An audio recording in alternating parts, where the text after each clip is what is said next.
Irmãos e amigos, eu vou levar o privilégio de apresentar aos irmãos o pastor Anderson Israel. Ele é preparado de forma excelente. Esta é a manifestação da juventude que recebeu ministrações muito especiais no decorrer do acampamento. Eles estão em casa e o pastor Anderson também. Eu não pude cumprir o que era meu plano de estar lá todas as noites com a juventude, para também ser encorajado e abençoado pela palavra do pastor Anderson, mas eu tive outros compromissos, inclusive eram compromissos por causa da morte deles queridos. Não pude estar lá, mas eu fui ontem e fui muito abençoado com a palavra do pastor Anderson. Os irmãos já sabem que eu gosto do pastor crente, e os irmãos sabem o significado disso. A nossa igreja tem sido abençoada por Deus com instrução a respeito de quem convidar para as suas atividades. O pastor Anderson dá provas de que não apenas é do Senhor, mas tem alegria em servir a Deus. E só pode ser assim, deve sempre ser assim. Ele estudou no Seminário Teológico Batista do Sul do Brasil e tem outros trunfos. Não falarei sobre eles porque o nosso tempo foi muito curto para falar sobre outras coisas que ele fez. Mas é muito claro que ele é pessoa abençoada, que abençoa muitos. Ele é casado com a irmã Priscila, tem um filho ainda pequeno, chamado Luca, deve ir CCA. Então deve ser de origem italiana esse nome. Mas, irmãos, é um prazer muito grande. O pastor Anderson Israel é pastor de juventude da Igreja Batista Central da Barra, uma igreja vibrante no Rio de Janeiro. Quando os irmãos visitarem, irmãos aqui visitam amigos, vez por outra, vão por lá para serem abençoados e verem um bom modelo de igreja. Que Deus nos abençoe. É um privilégio muito grande tê-lo conosco. Esperamos tê-lo conosco outras vezes. Boa noite. Muito obrigado pelas palavras, pastor Norton. É uma honra estar aqui com vocês, podendo compartilhar um pouco mais da palavra de Deus. Foi uma honra também passar esses dias com essa juventude tão calorosa, tão especial. Que honra poder passar esses dias com eles. Queria convidá-los a abrir sua palavra no Evangelho de Lucas, capítulo 24. Evangelho de Lucas, capítulo 24, é o último capítulo desse Evangelho, a partir do verso 13. Capítulo 24 do terceiro Evangelho, Evangelho de Lucas, a partir do verso 13.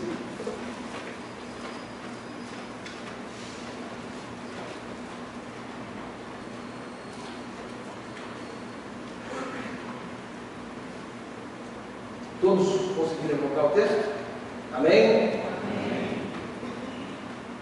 Vejam o que o texto diz. Eis que dois deles viajavam nesse mesmo dia para um povoado chamado Emaús, a 60 estádios de Jerusalém. Conversavam sobre todos esses acontecimentos. Ora, enquanto conversavam e discutiam entre si, o próprio Jesus aproximou-se e pôs-se a caminhar com eles. Seus olhos, porém, estavam impedidos de reconhecê-lo. Ele lhes disse: que palavras são essas que trocais enquanto ides caminhando? E eles pararam com o rosto sombrio. Um deles, chamado Cleopas, lhe perguntou: tu és o único forasteiro em Jerusalém que ignora os fatos que nela aconteceram nestes dias?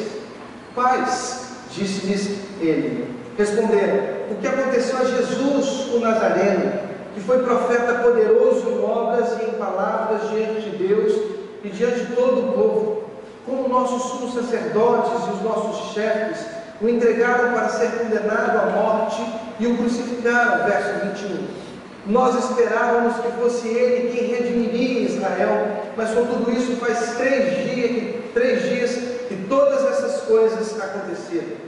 É verdade que algumas mulheres que são dos nossos nos assustaram, tendo ido muito cedo ao túmulo e não tendo encontrado o corpo, voltaram dizendo que haviam tido uma visão de anjos a declararem que ele está vivo.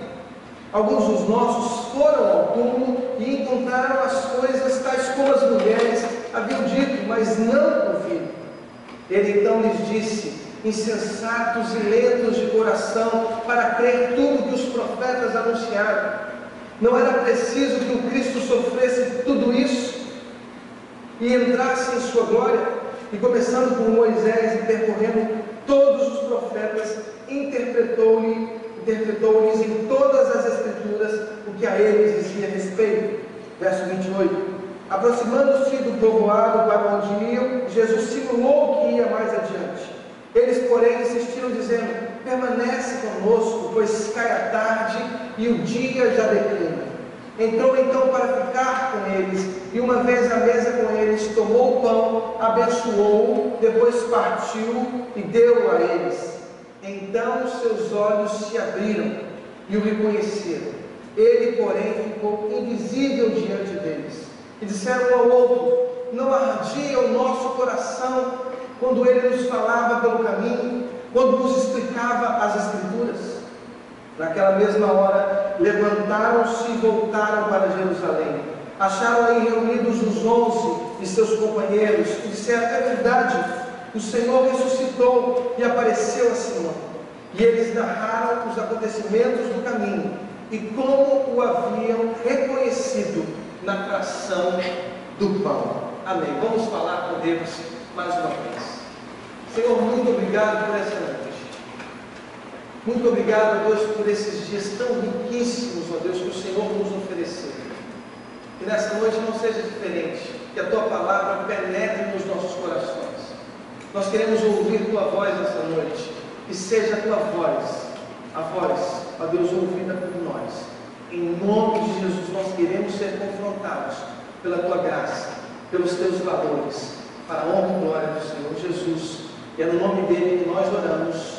Amém. Amém. Eu assisti um filme, certa vez, um filme brasileiro, intitulado O Palhaço. Esse filme foi dirigido, protagonizado e escrito por Selton Mello. Interessante porque nesse longa mostra a história de um palhaço que enfrentou uma crise existencial. No meio daquele filme ele se pergunta: eu faço tantas pessoas rirem, quem vai me fazer rir? Interessante, no longa esse palhaço enfrenta uma crise existencial. Todos nós passamos por crise. Todo ser humano saudável emocional e existencialmente, em alguma ocasião de sua existência, enfrenta uma crise. Todos nós enfrentamos uma crise, tal como, por exemplo, o nosso querido João Batista, precursor do ministério de Jesus, que no capítulo 11 de Mateus, aquele que anunciava a liberdade, preso, mandou que os seus discípulos perguntassem a Jesus se de fato ele era o Messias. Uma crise muito grande João Batista precisou enfrentar em sua própria vida. Todos nós enfrentamos crise, as instituições também. Veja o STF, veja a nossa política, veja os nossos políticos. Nós hoje, no nosso país, enfrentamos uma grande crise, uma crise das instituições. A igreja não é diferente. A igreja também enfrenta em sua história crises de identidade. A palavra crise significa o chão fugindo dos nossos pés, como diz um teólogo presbiteriano muito conhecido no Rio de Janeiro. É como se dos nossos pés fugissem todos os fundamentos. Nós enfrentamos crise, nós passamos por crise. Aliás, os chineses, interessante, escrevem a palavra crise com 2 ideogramas, um representando o perigo de se enfrentar a crise e o outro ideograma representando a oportunidade. No fundo, todos os que experimentam a crise têm o perigo de se perderem a sua identidade, mas também a oportunidade de reescreverem a sua história, de refazerem a sua história.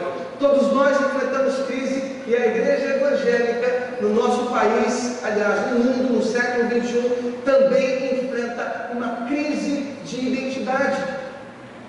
Lá em Atos capítulo 17, quando os cristãos entraram na cidade de Tessalônica, alguns judeus que eram contrários ao evangelho disseram e perguntaram: esses que estão revolucionando o mundo também estão aqui? A pergunta que eu vos faço nessa noite é: aonde está o poder desses cristãos? Aonde está o poder revolucionário daqueles cristãos primitivos que inauguraram a igreja para o mundo grego e romano? Aonde está o poder dessa multidão? O pregador e expositor bíblico Russell Shedd, ele fez uma pergunta desconcertante. Pelo menos isso em um dos seus pronunciamentos, alguns anos atrás, o censo já mostrou um crescimento maior na igreja evangélica. Ele disse em um dos seus pronunciamentos: somos mais ou menos 25 milhões de evangélicos. Aonde está o poder dessa multidão? Enfrentamos hoje uma crise institucional, enfrentamos uma crise em nossa igreja. E se os nossos queridos chineses estão certos, nós temos um grande perigo. O perigo de perdermos a nossa identidade, mas também a grande oportunidade de refazermos a nossa caminhada, de repensarmos a nossa história, de olharmos para dentro dos nossos arraiais e pensarmos como transformar essa realidade de crise numa grande alegria. Quando se enfrenta a crise, nós precisamos, principalmente na igreja que se diz cristã, olhar para Jesus. Numa de suas conversas com um dos seus discípulos, Filipe, Jesus disse: quem me vê a mim, vê o próprio Pai. O Filipe, o discípulo, perguntava: Jesus, mostra-nos o Pai. Ele dizia: mostra-nos o Pai, Jesus. E Jesus, se dirigindo ao discípulo, disse: Filipe, você está há tanto tempo comigo, quem me vê a mim, vê o Pai.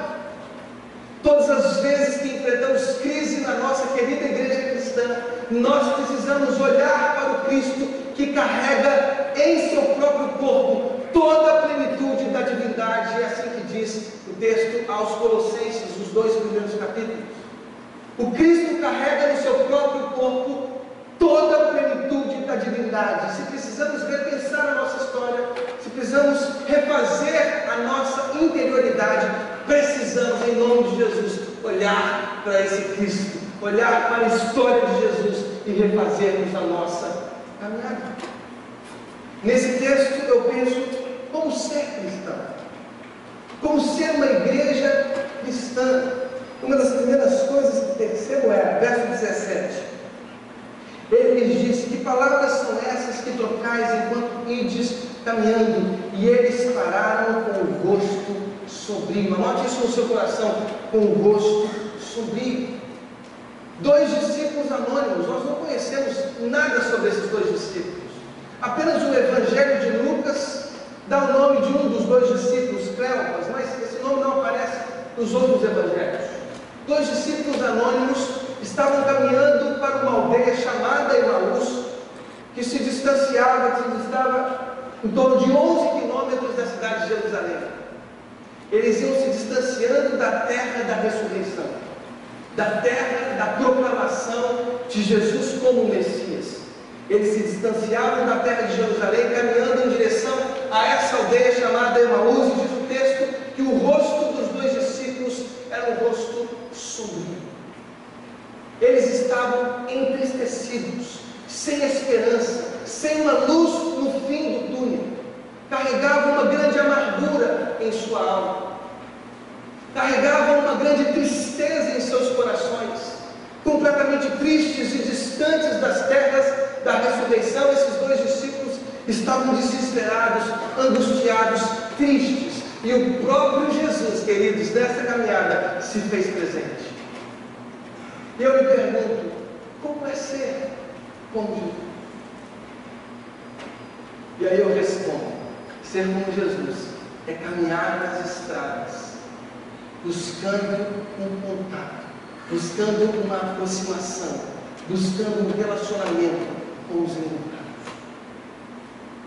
Ser como Jesus é largar as paredes que nos dividem dos nossos próximos que caminham sem esperança por suas vidas.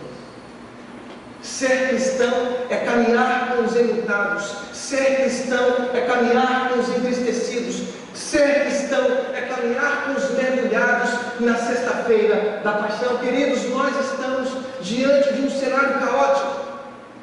Nós estamos diante de uma sociedade mergulhada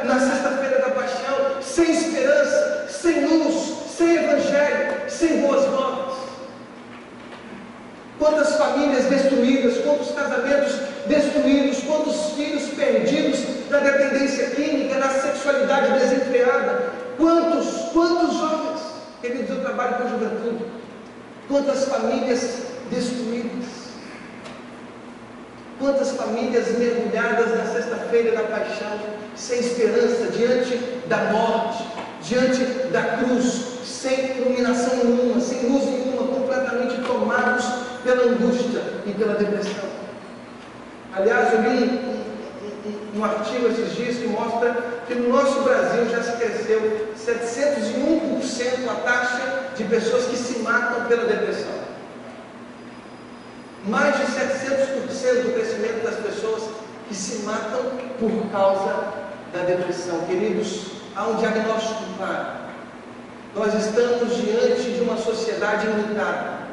Nós estamos diante de uma sociedade que anseia por salvação, que anseia por boas novas, que anseia por uma mensagem de transformação. Nós temos essa mensagem.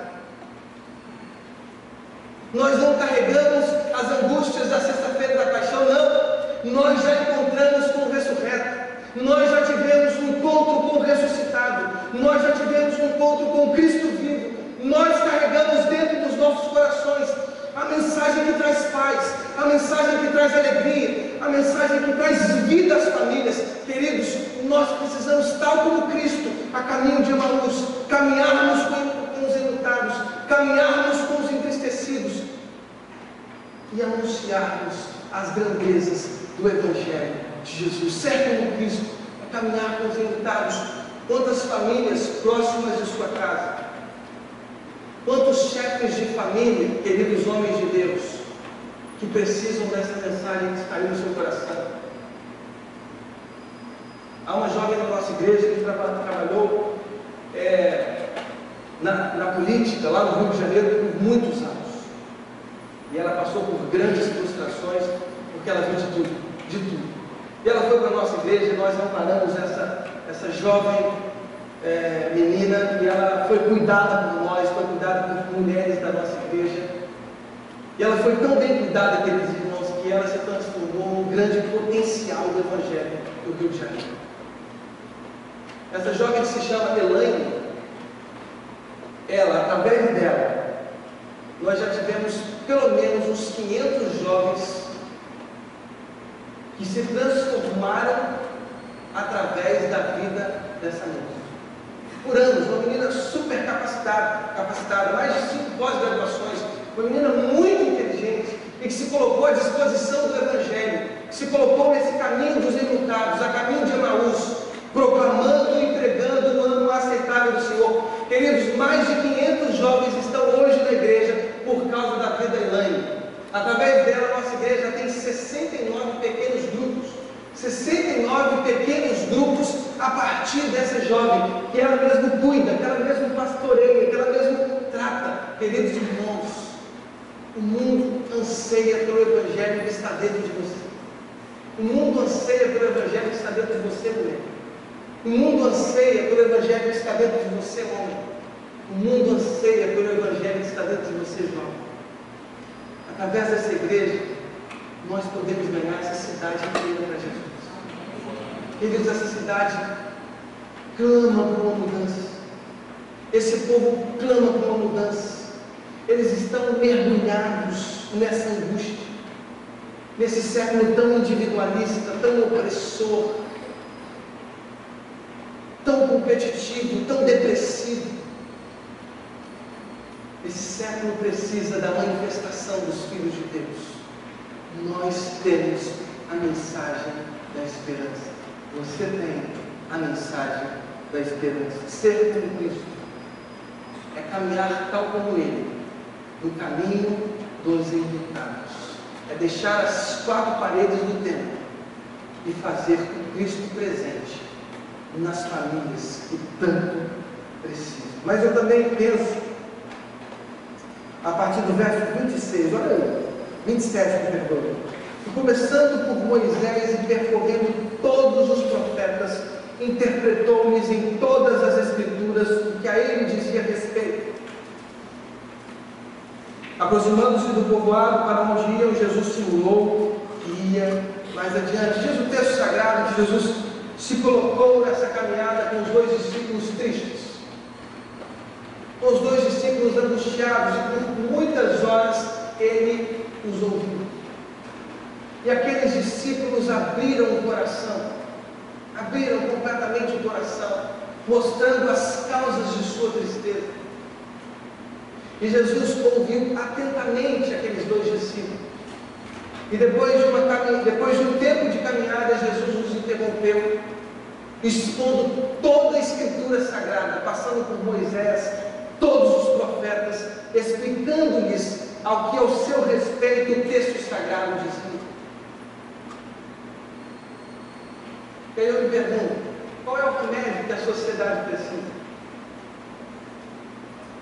Se para além dessas paredes nós temos um diagnóstico claro de tristeza, de angústia, de distanciamento de Deus, se nós temos um claro diagnóstico, uma clara percepção de que essa sociedade caminha a passos largos para uma eternidade sem Deus, queridos, nós a partir desse pequeno verso percebemos que o remédio é a palavra de Deus.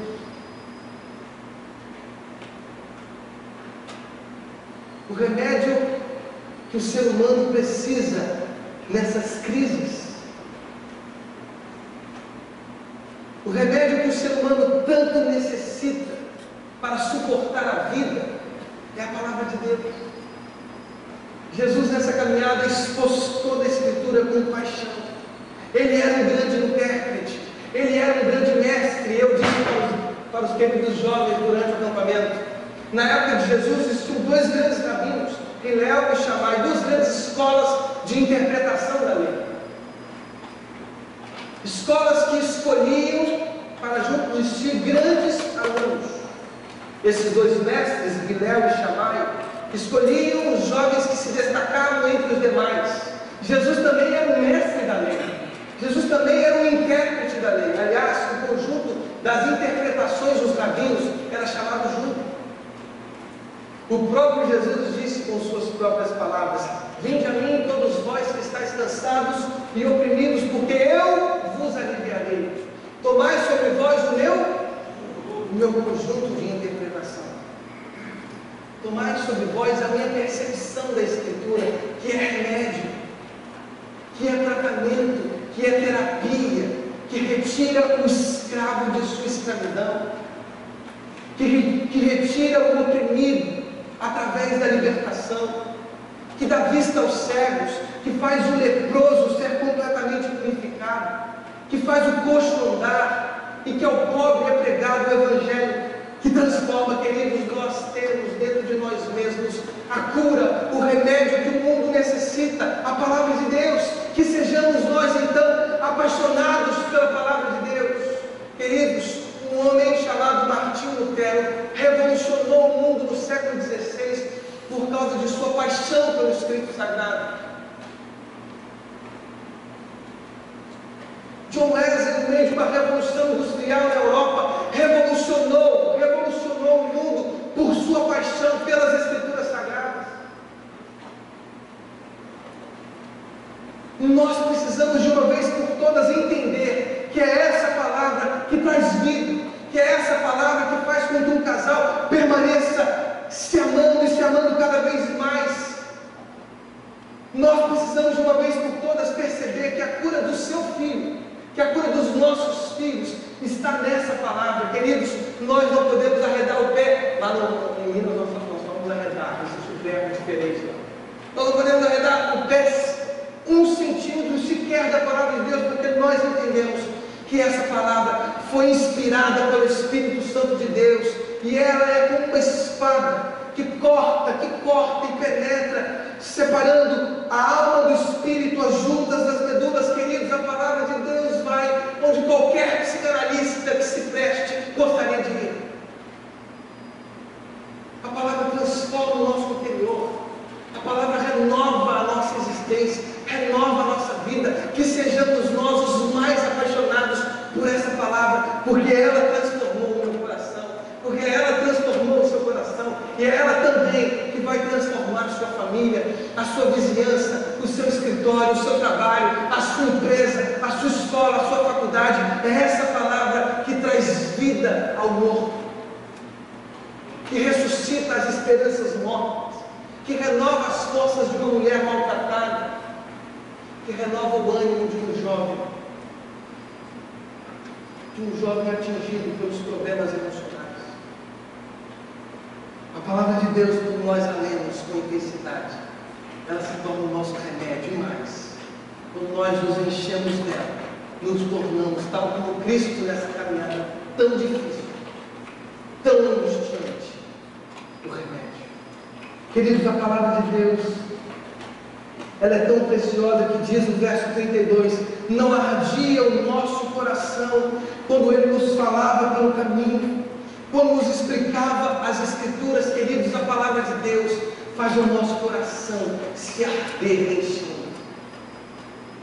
Nós precisamos crer naquilo que nós lemos, nós precisamos crer naquilo que nós colocamos em nossos devocionais, os nossos momentos devocionais, como sustentáculo do nosso coração, como sustentáculo da nossa vida. Também nesse texto percebo uma terceira e última coisa. Ao final daquela caminhada tão triste, já que nós estamos repensando a nossa caminhada de fé, já que estamos repensando a nossa história, a história do cristianismo, já que estamos olhando atentamente para esse Cristo e descobrindo nele os caminhos propícios, os caminhos verdadeiros que vão refazer a nossa história, perceba comigo o verso 30. E uma vez à mesa com eles, tomou o pão, abençoou, depois partiu e deu a eles.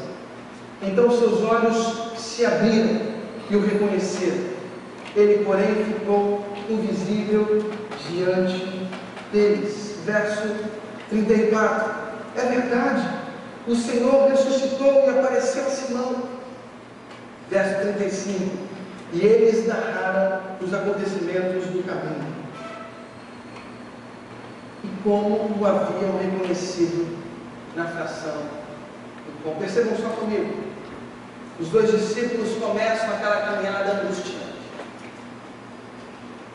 estavam se distanciando das terras da ressurreição, das terras onde o próprio Cristo foi ovacionado por uma multidão que dizia: Hosana, Hosana. Eles estavam se distanciando das terras da alegria, da percepção do Messiado de Cristo, do Messiado daquele Jesus de Nazaré. Completamente tristes, caminhavam para uma aldeia chamada Emaús, até que o próprio Cristo aparece nessa caminhada. Nos primeiros instantes, aqueles dois discípulos anônimos, desconhecidos pela maioria dos evangelhos, aparece o próprio Jesus. Começa a caminhar por 11 quilômetros. E num instante, o próprio Jesus interrompe a fala daqueles dois discípulos, dizendo: olha o que a Escritura diz, olha o que Moisés diz, olha o que Isaías diz, olha o que Jeremias, passando por todos os profetas. Queridos, eles não reconheceram Jesus. Caminharam 11 quilômetros com Cristo, ouvindo a voz do Cristo, ouvindo a explanação do Cristo, a explicação das Escrituras, os ensinos, e eles não reconheceram Jesus. Até que no final daquela angustiante caminhada, à mesa, junto com os dois, Jesus reparte o qual ele era Cristo.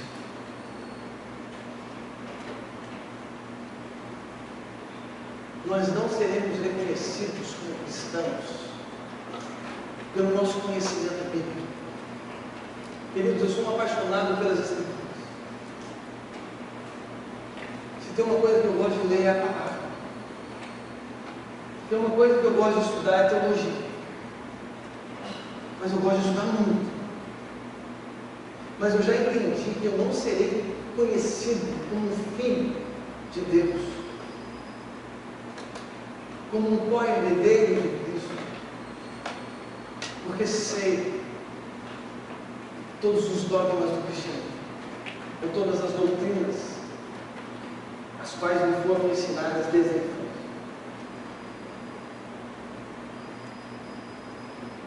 Eu não serei reconhecido como cristão pelos meus diplomas, pelo meu conhecimento, ou pelas minhas técnicas de persuasão, ou pela minha retórica.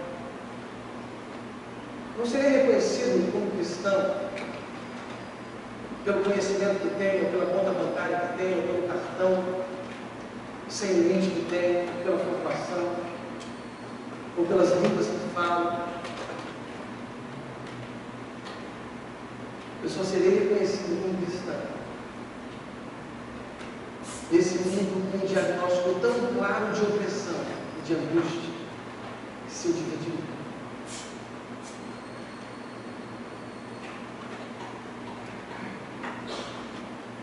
Sou um dos maiores anunciadores da justificação pela fé. Esse é um dogma fundamental do protestantismo e da Igreja Batista. Somos justificados pela fé, não pelas obras, pela fé. Mas eu sei que essa fé provoca em mim caridade, amor, encontros de transformação. Tiago é um pouco mais radical e chega a dizer o seguinte: a fé sem obras é como um corpo sem espírito, morto. Eu bem sei que o cristianismo só pode refazer a sua história olhando para Deus.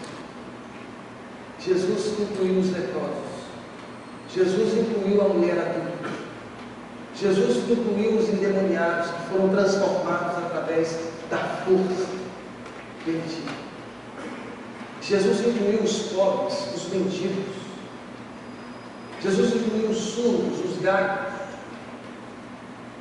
Jesus incluiu os desprezados pela sociedade judaica, os esquecidos pela sociedade e pela política romana. Jesus amou e amou-nos até o fim. Só seremos conhecidos como cristãos, só reconstruiremos a nossa história, a nossa identidade cristã, se nós amarmos. Teve uma vez que eu fui junto com os meus jovens, os jovens da minha igreja, a uma casa de cuidado às crianças vitimadas pela sua própria família. Era um abrigo da própria prefeitura de Magé. Magé é uma cidade próxima ao Rio de Janeiro. Todos os nossos jovens foram lá nessa casa de tratamento e cuidado dessas crianças, e nós levamos palhaços, nós levamos balas, brinquedos, e começamos a brincar com as crianças e tal, uma alegria só, de juventude toda animada com aquele feito, com aquela ação. E eu procurei a responsável daquele ambiente, daquela casa de tratamento. Eu pedi àquela moça, o nome dela Rosângela, se não me engano: Rosângela, eu gostaria de visitar aqui a casa e tal, os quartos das crianças. E quando eu visitei essa casa das crianças, os quartos das crianças, eu deparei que elas não tinham colchão. Era uma casa de tratamento para crianças de 0 a 10 anos. Tinha até bebês, sem colchão nenhum. E eu fiquei assim, revoltado dentro do meu interior, dizendo: meu Deus, isso é uma injustiça. É uma grande injustiça. E eu chamei alguns dos meus jovens e disse o seguinte: é injusto que você tenha uma cama e elas não tenham. É injusto que eu tenha uma cama e essas crianças não tenham. É injusto, todos nós somos injustos. Às vezes eu preciso pegar pesado com minha turma. Eu disse para eles: cada um aqui vai comprar um colchão. Cada um aqui vai comprar um colchão, não quero nem saber, se vira, o problema é seu agora, o problema é seu, você é um justo enquanto você não comprar esse colchão. Queridos, houve um mover na juventude. Todos os jovens começaram a juntar dinheiro, nós compramos todos os colchões e mais, ventiladores para as crianças. Porque Magé é um lugar muito calorento, igual aqui em Manaus, eu já percebi que aqui faz muito calor. Já percebi isso. Queridos,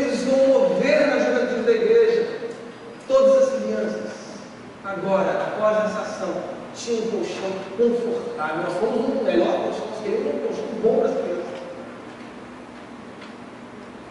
Eu já dizia, pastor, nós compramos mais do que nós compramos ventiladores. Eu falei, glória a Deus, glória a Deus, glória a Deus.